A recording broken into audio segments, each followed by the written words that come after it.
Plenty of sunshine on this 4th of July weekend in Kingston, Rhode Island at the USA Ultimate US Open. Hi again, everybody. Evan Lepler with Ian Toner, and we've wrapped up the tournament now. Boston, and Chicago. It wasn't Seattle's day. They had plenty of moments throughout the weekend, but Seattle couldn't get it done on Monday. Yeah, their first opportunity, Seattle mixtape, the first squad attempting to bring home a championship for the 206. Unfortunately, falling short to Boston Slow White after avenging a finals loss from last year against Minneapolis Dragon Thrust. Well, here's a look at the mixed bracket. Heading into the final, Mixtape beat Dragon Thrust. They were down 13-10 in the semis.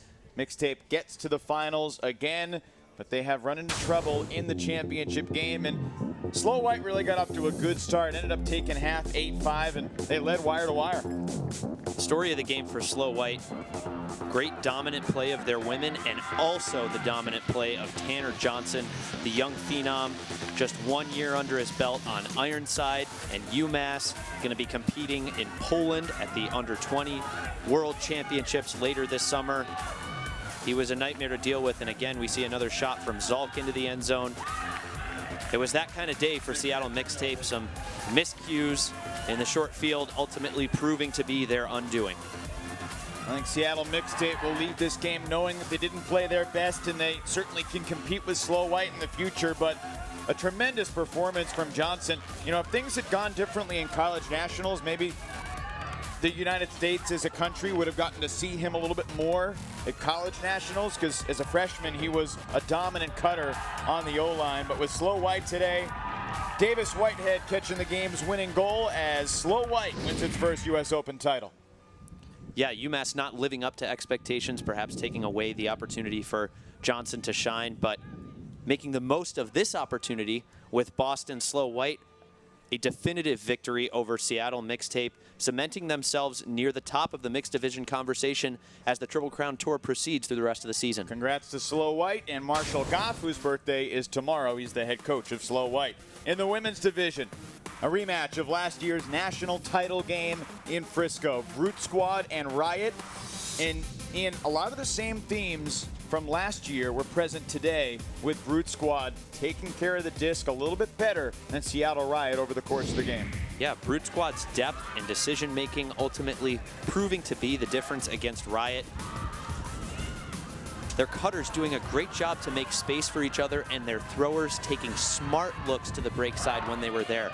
Riot, conversely, tended to force a number of shots into break lanes that were a little narrower, a little more challenging, and ultimately it was that discipline that proved to be the difference for Boston Brute Squad. A couple of key players for them, Shelly Cohen ripping this shot deep, and Cassie Wong making a number of plays on both sides of the disc, including that tremendous layout grab. And Boston Brute Squad capitalizing on the home field advantage, winning the first leg of the Triple Crown Tour here in Providence. Leila Tunnell was super steady as a handler, rifling assists into the end zone, and that was the winner that made it 14-7. Tunnell to Bitterman for the goal, 14-7. Brute Squad over Riot. They were certainly the best team in the division this weekend. Playing on their home turf, they've got a legit chance to win the Triple Crown.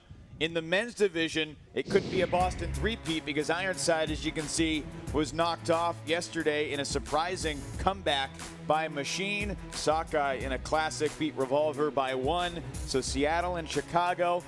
It was an interesting storyline going in because Sockeye has the legacy. 3 national championships in the mid-2000s. Chicago, well, they've been in nationals 10 years in a row, but haven't cracked the semis until last year.